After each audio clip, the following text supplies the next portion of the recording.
Okay, hi everyone. I hope you can hear me and see me correctly. We are live from Paris. I am back after a very agitated week at AWE and the Bay Area. I'm very tired, but I'm very happy to be back in our office. I wanted to sleep, but I have many things to share with you today, so we'll dive right in for the few news I wanted to share. The first one is obviously the end of the Kickstarter campaign. So we closed at more than $800K. So thank you for everyone who participated in the campaign. It shows great traction. It shows the interest in the product before even that we showcased it at AWE, because the end of the campaign was at the beginning of the first show where we demonstrated the headset. So I have a few slides. Okay.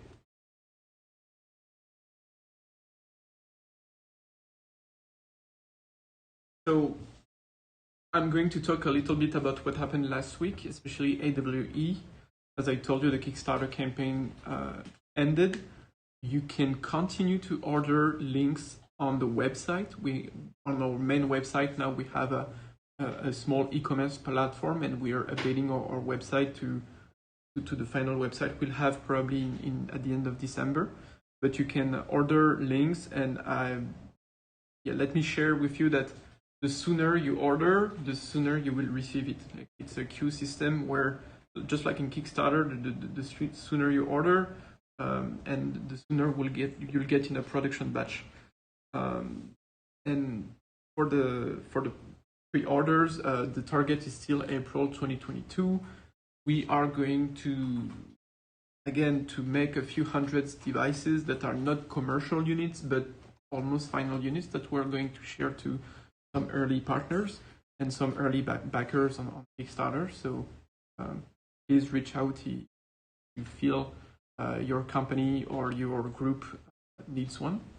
I will try to travel to Japan before the end of the year, and I might also be back in the Bay Area. But if you want to test the headset for yourself, you can be sure that we'll be at CES this year. So I think it's the first week of January as usual, and I will be there with the full pack. The full Lynx team will be with me for the show. So at AWE I was by myself. It was a bit much for 200 demos, but the full team, you can meet us at CES this year, and later in January we will be back in San Francisco for SPIE. So SPIE AR, MR, and VR is not as famous as the CES, but it's the conference you want to attend if you want to have a peek of the AR and VR hardware we are going to get in 3 years from now. So I encourage you to go to that conference if you cannot make it to CES. We'll also try to make as many marketing activities as possible beginning of next year, so people can experience the headset. So we'll be traveling like a circus, and make you try the headset as much as possible. Also, there is a Discord, an unofficial Discord for Lynx that you can join. I'm on it with Mark in the team as well. Very, very good energy. Thank you for setting that up. Thank you for everyone in it. Great memes, great following of the project. So thank you very much. Also, for AWE, I was very, very happy to meet basically everyone in the AR and VR community. It was so good to finally be back, on a physical attendance level to a show, to try things, to meet people. VR is great, but still better to see each other in person, right? So I was very happy. I put together some photos that I found online and that I took during my time. It was only 2 days of show, and I think you can see online from that point in time the feedback of people trying the headset. I think it was really great. I was really happy to see the feedback we got from the users. And also something to point out is that the headset, we could fit the headset on everyone's head. Like for 200 demos, no one complained about the form factor or the sweet spot or anything like that. Everyone was able to see the experience, and it was very different people from many countries. So it was really interesting. It was a great first stress test for the headset. I was there with 2 headsets, both survived. I left one to Qualcomm, and I took one back at home here. So yeah, you can see on those pictures, they are mainly from Twitter posts, and you can, if you recognize some of the people on those photos, you can ask them what they thought about the headset. I was also able to make a demo to the Computer History Museum thanks to the SVVR meetup, Silicon Valley Virtual Reality meetup. And here I met many original gangsters that are part of the AR and VR tribe, and I think they were blown away by the experience. I was very happy to see that and to meet everyone there. So those are just some pictures, but I'm sure you can find more online. And more interestingly, I was at AWE just for a day and a half, and also at the Qualcomm event right after getting off the plane on the first day. But on the morning of the first day, Nati published in his video. So Nati VR, the YouTuber, you can check his video. It's one of the most complete reviews of Lynx you will find online. He was able to experience the mixed reality demos that we have in the headset for now, like the few samples that show you the full spectrum of the device, but also in VR games. He's the first to experience in VR played wirelessly with the headset. Again, everything we show is a work in progress. As you understand, the software is not ready for production, but we have all the blocks. It's getting there. I'm very happy to be able to demonstrate all that working together now. So yeah, his video is really nice. If you haven't watched it, I recommend a lot. And on my first day at AWE, I stopped by Adam Savage's studio, and I was able to also showcase the headset to Norman. Norman was very nice. He reached out to me on Twitter, say, "Hey, do you want to pop by the studio? We can review the headset, and discuss AR and VR stuff." It was really great, really professional. And his video is online as well. You can check it. It was a great thing to experience, to have him try the headset. And then I drove right away to AWE. So yeah, it was really agitated. I made a lot of demonstrations over the past 5 days now to almost everyone in Silicon Valley, and it was really great. So I will post the Discord link later on in the description, just right after the stream, for the invites, and you can find those videos on YouTube if you type Lynx VR or the name of the video. Just as a reminder, the price of the headset is now a bit more than what it was on the Kickstarter campaign. It's $5.99, and it's only the base model. But during AWE, we had a lot of success with the transparent edition that you can see on the picture on the bottom left here, and maybe we are going to sell that one again. We think of making a very fast sale of these units during CES. Yeah, we're thinking about making this as a product and see if people like that. So stay tuned. Just check our website during that time. First week of January, maybe you'll be able to get the transparent edition if you missed it. And that's about it. So as as the end of the Kickstarter campaign, finished on Tuesday, it was really great to meet every one of you. I mean, most of you that watched this video probably met me at AWE. I'm just so thankful for the positive energy, we're just going to be great at what we're doing and continue the job. Right now, the full team is focused on the software to get to a consumer level production quality. It's really hard. It's almost as hard as the hardware, I would say, maybe harder on some stuff. So we continue to hire people on the software a lot. We also started the hardware team started to make sure the manufacturing is going to be as smooth as possible. But yeah, everything is on track. We should be getting more investors by the end of this year. So I'm getting really confident now that we were both able to show the traction of the device. Like, people want it, and people are willing to pay for that. To have an alternative, to have something that is doing mixed reality and that is not coming from Facebook or Meta or whatever. And also to show that, not only people are willing to pay for that, but the device is working. And I think maybe not 100%, but like 99% of people that tried it were very happy and overwhelmed by, they were blown away by the experience. Because a lot of people, told me, or I heard, yeah, Stan, he talks a lot on YouTube, but doesn't show much. And now that's the time that I was finally able to show our work, and the team is very proud of the feedback they saw on internet from the demos. We are also going to host an event in Paris.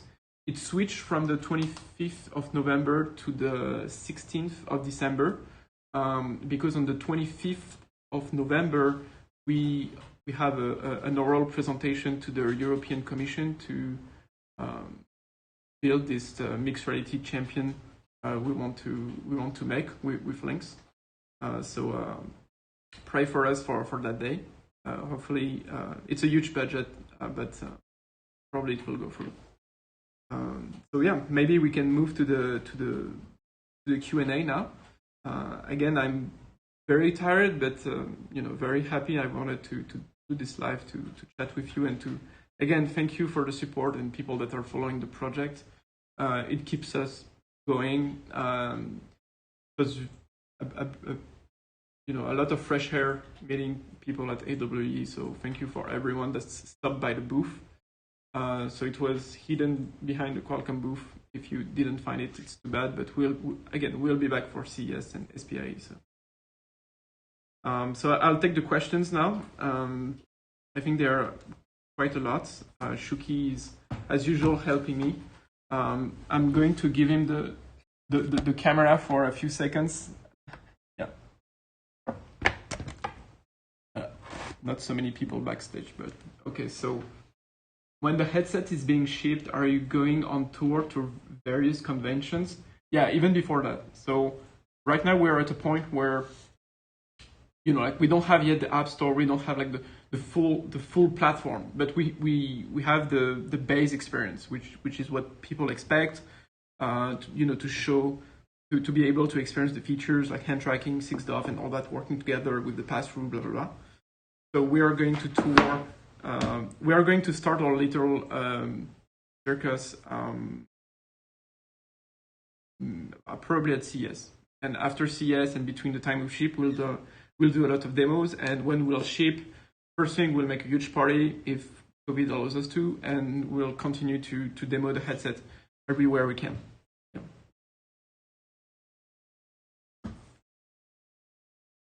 Will it have a long USB cable? Yes.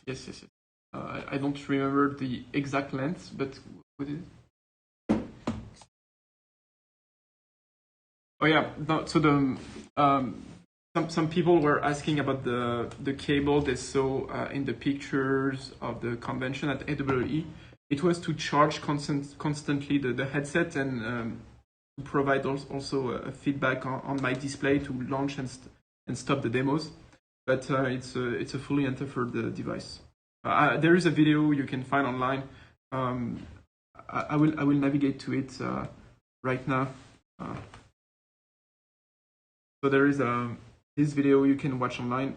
So if you type Lynx R1 SVVR, it's a 1-minute video, and it shows the headset running without the cable. Okay.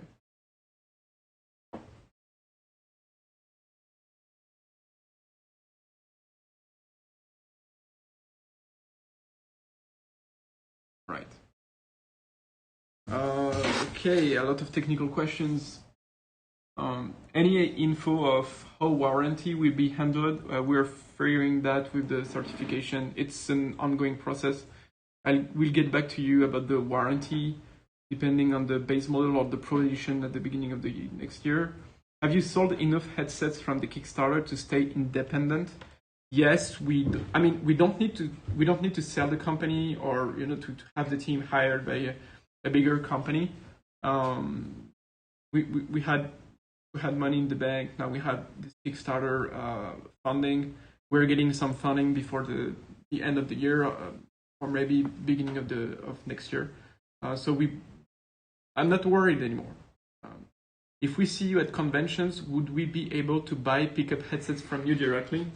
That's a question I already had a lot. We'll still have too few units, and they won't have the commercial certification, so we could give them to you. We don't do giveaway, so anyway, you will have to buy it. It's a product, but yeah, April is the target. We'll keep you updated on that. So you can try to steal it, but on SDK question, how is it coming along, and how about OpenXR? So we made the choice not to share our SDK before we get the OpenXR runtime. So we want people to start working and start studying our SDK once we land the OpenXR runtime. So we have an SDK right now. Like all the demos you've seen online, they were built with Unity, the 2019.4 version. And we're going to upgrade that version with the OpenXR runtime, along with Qualcomm and Ultraleap and everyone involved on the software. And once we get that, best case mid-December, worst case mid-January, we'll distribute the SDK online, so you can download it, plug it into Unity, and see like all the changes you would need to do to run it. You should be able to run that without the headset. So if you want to make some quick tests, if you have a Leap Motion controller at home, it will be even better, I think. But yeah, we're working on that. Like the team is clearly focused on that right now.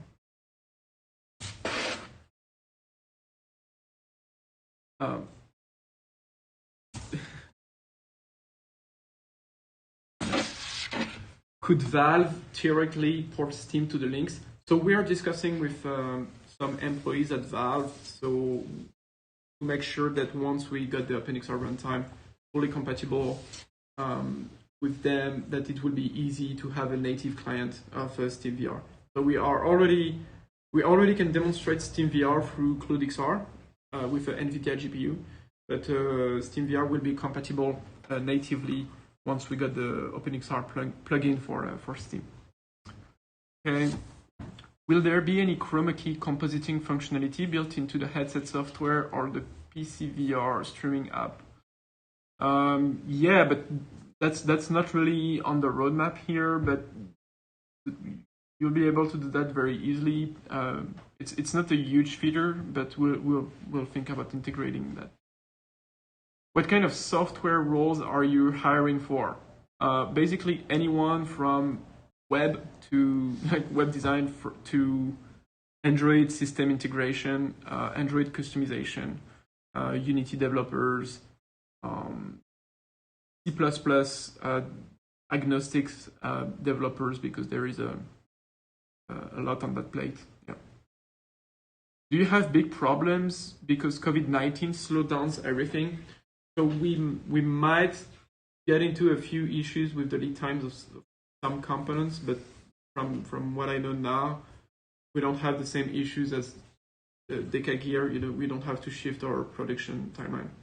We have a small buffer But again, like, you know, the supply chain right now, it's all drama everywhere.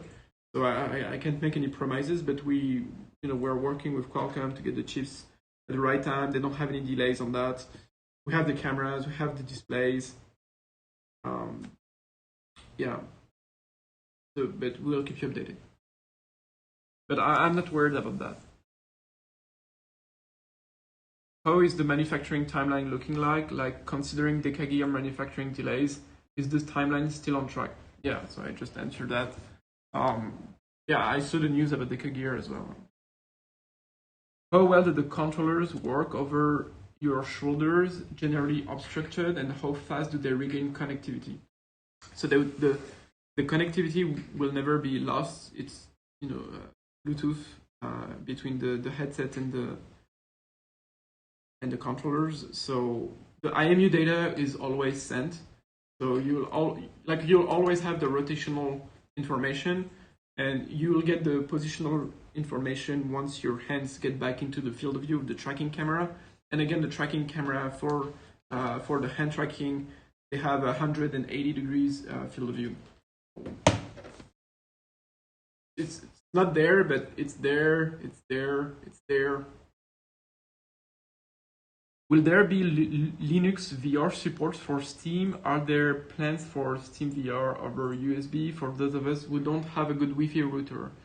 Yes, so Steam VR will be over USB and over Wi-Fi, and I think the Linux part is on the Valve side. I think they already have Steam VR on Linux. I don't know.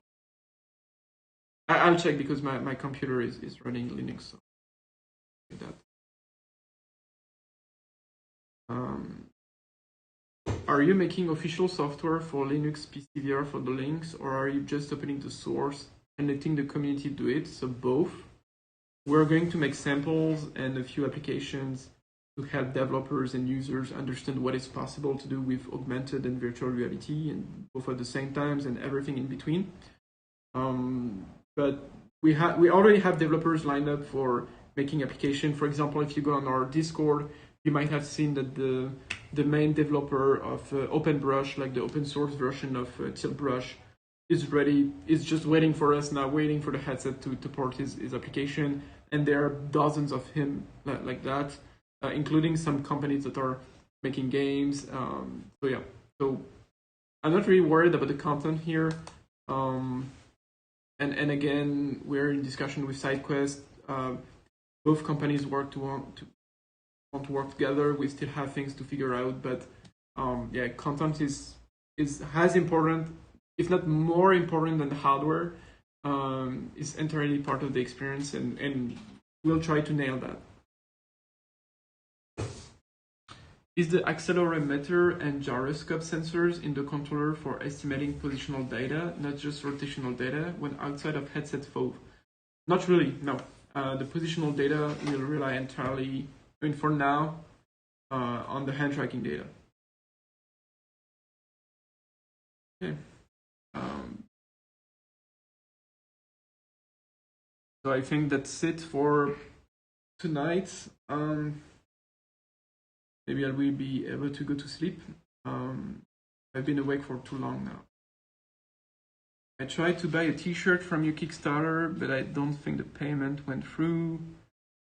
There will still be t-shirts available, so we'll distribute them on trade shows like CES and all.